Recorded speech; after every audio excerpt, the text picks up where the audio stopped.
Merhabalar, kanalıma hoş geldiniz. Ben Yasemin. Bugün sizinle dekoratif şık bir poşetlik yapacağız.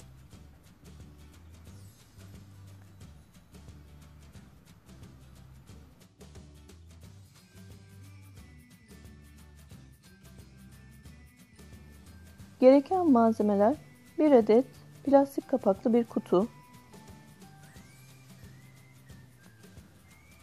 kendinden desenli bir bant, kalem, makas, yapışkanlı folyo kağıdı ve biraz poşet. Folyo kağıdını ters çevirip kutunun ölçüsünü alıyoruz.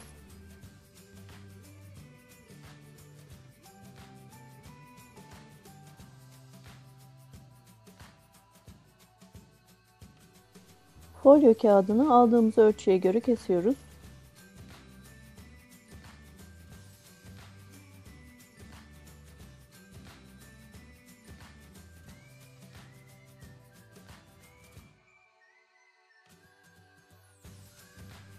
Folyonun arkasındaki kağıdı sıyırarak kutuya yapıştırıyoruz. Yapıştırma esnasında oluşan hava kabarcıklarını elimizle düzeltiyoruz.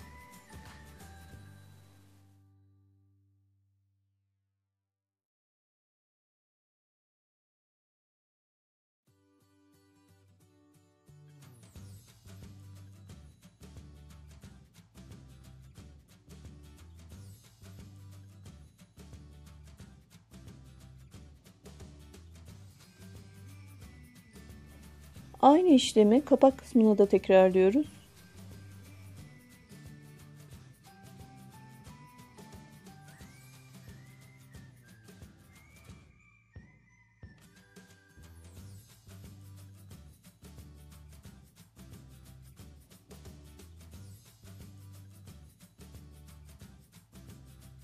Benim seçtiğim kutunun kapağı girintili çıkıntılı bir yüzeye sahip. Bu yüzden folyo kağıdı tam olarak kapağa yapışmadı.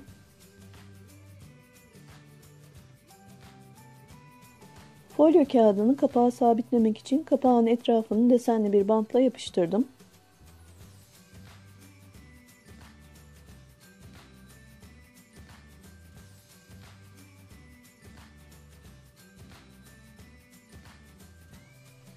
Poşetleri dışarıya çekebilmek için kapak üzerine artı şeklinde kesik atıyoruz.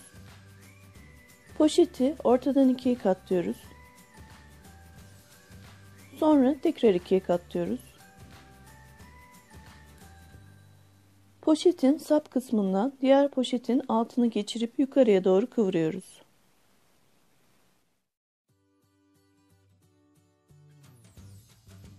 Şimdi alttan başlayarak poşetleri rulo haline sarıyoruz.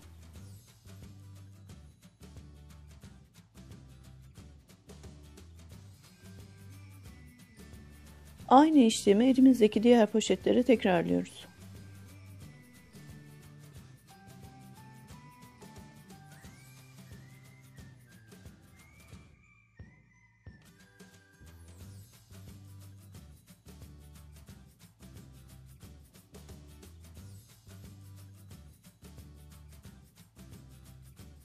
Poşetleri kutuya yerleştirelim.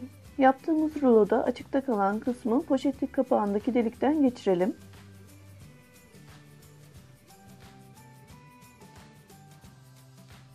İşte hepsi bu kadar. Poşetler siz çektikçe tek tek çıkacaktır. Videomu beğendiyseniz beğen butonuna basmayı, yeni videolardan haberdar olmak için kanalıma abone olmayı unutmayın.